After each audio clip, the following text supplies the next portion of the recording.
He tried everything in his power to play mind games with Cena. He tried everything in his power to cut down Cena. But in the end, John Cena would go ahead and overcome incredible odds. Everybody can hate him for this, but I will say this straight up, that I knew John Cena would win over Bray Wyatt at WrestleMania.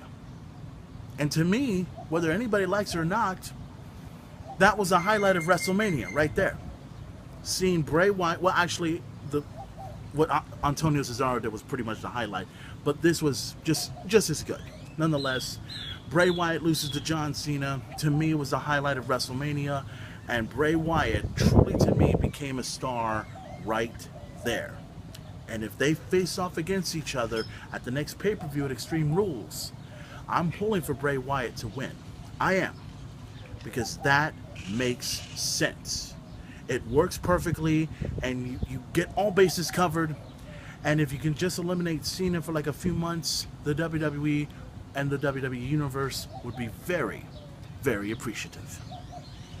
Now, what else can we talk about? We pretty much covered everything. The Divas the Divas Invitational. I heard Vicky Guerrero is no longer going to be in the WWE, which, you know, at first I thought Vicky Guerrero was out of the WWE several years ago, but if she's leaving for good, I'm sorry. I mean, now I see her going to TNA all of a sudden. You know, that may happen, who knows. But to me personally, I think I think the Divas match was okay. It wasn't all that. I mean, AJ Lee may have won, but I really wanted the match to end it. I wanted Tamina to win. I wanted her to win it because I felt it was her time. I felt it was her show. I felt it was the right moment to do it, but I guess that didn't happen. So AJ Lee holds on to the championship and moves on and so forth. So that's pretty much already out the window. Okay? Now, we pretty much covered everything. Let's talk about, there's one match I want to talk about, which I will bring up at the end, but I want to talk about the World Heavyweight Championship, the WWE World Heavyweight Championship. Obviously, everything wasn't, put the way it is and stuff like that there. Daniel Bryan comes out and does his thing and everything. Randy Orton comes out, and it was cool to see Rev Theory come out there and perform for Randy Orton. That was awesome. Of every band, Drowning Pool had played at WrestleMania. Let's see, Motorhead had played not once but twice. Saliva had played over there. Trying to think who there was a few other performers I remember that have performed at WrestleMania. But having Rev Theory over there, that was awesome. To come down the aisle for Randy Orton, sweet. It was badass. Couldn't ask for anything else.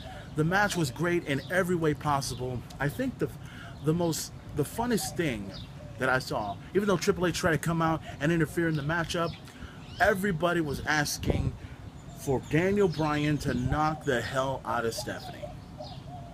Ta-da! Daniel Bryan was getting Triple H out of the way. Daniel Bryan goes to the ropes, comes right in, nails Triple H, nails the referee, and then nails Stephanie.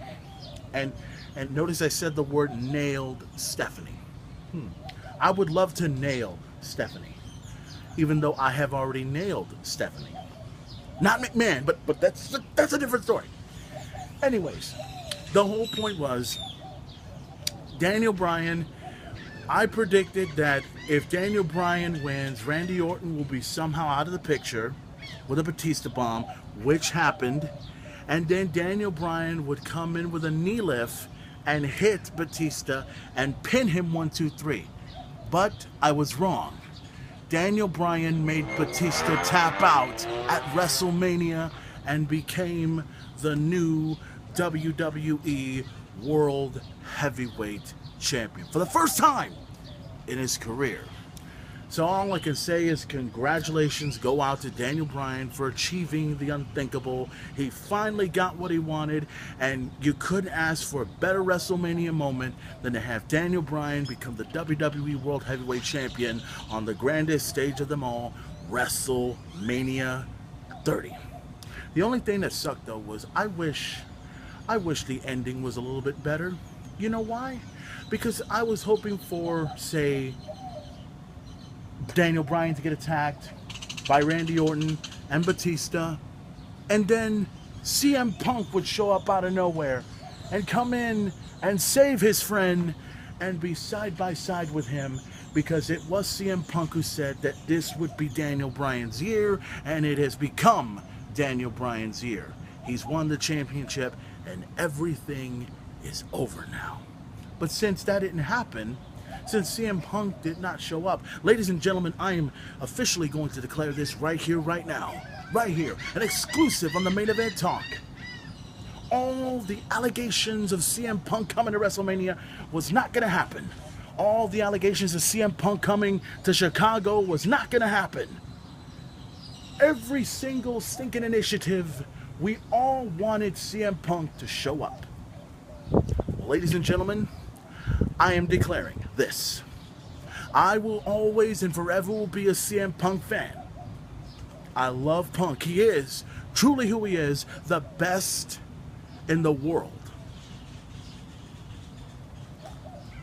But it's over now. It's done. We don't have to deal with this anymore.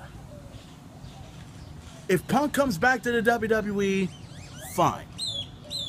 If Punk goes to TNA Wrestling, that's fine too. Punk goes back to Ring of Honor, that's fine too. Do you see where I'm coming from with this? Before it was, hopefully CM Punk comes in, man, we can't wait to see him.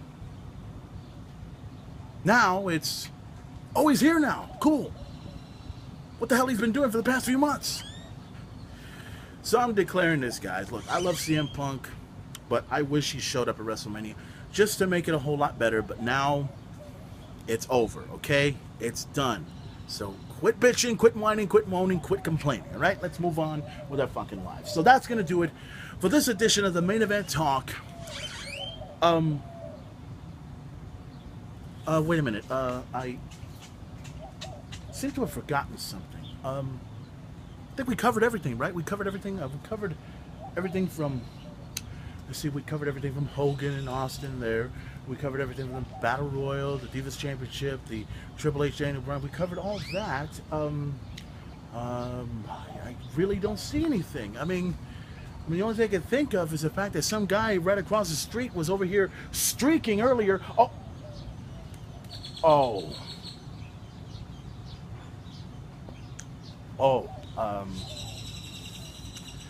I said streak, didn't I?